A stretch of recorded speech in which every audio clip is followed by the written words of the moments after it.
Oh, ça tourne.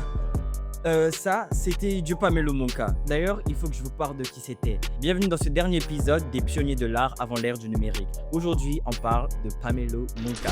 Il le dit, mais 1945 à Brazzaville et de son vrai nom, Yves-André Bemba. C'est en 1963 qu'il débute officiellement sa carrière dans l'orchestre des Bantous de la capitale sous la direction de Jean-Serge Essou. À ce moment-là, il n'a pas d'internet ni d'industrie musicale structurée, il n'a que sa voix. En 1964, il fait un pas majeur dans sa carrière. Il rejoint à Kinshasa le groupe Africa Fiesta sous la direction de Tabu Ley.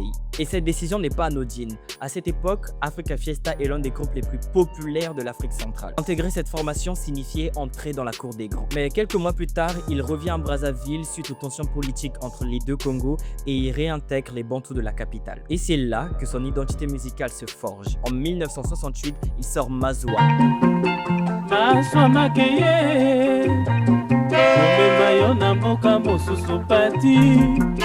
Une chanson qui entre dans la culture populaire congolaise. Et en 1970, il marque les esprits avec Amour Folie Clara, une chanson qui devient un classique de la rumba congolaise.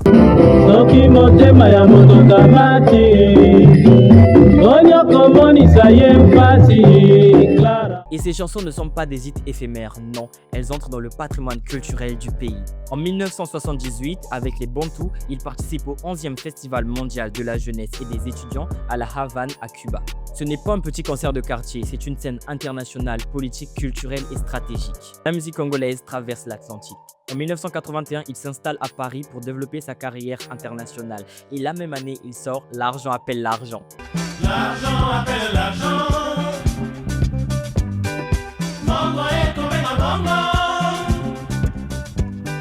Le titre circule en Afrique, en Europe et même jusqu'aux États-Unis. Et cette même année-là, Radio France Internationale le désigne le meilleur musicien africain de l'année. Et ça, ce n'est pas une opinion, c'est une distinction officielle.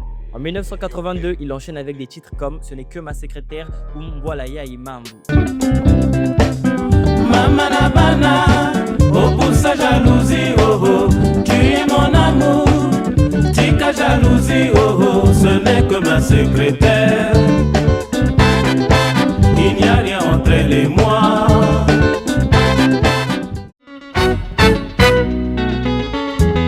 Voilà ya imamwe, oh mama yo, ici ya imamwe.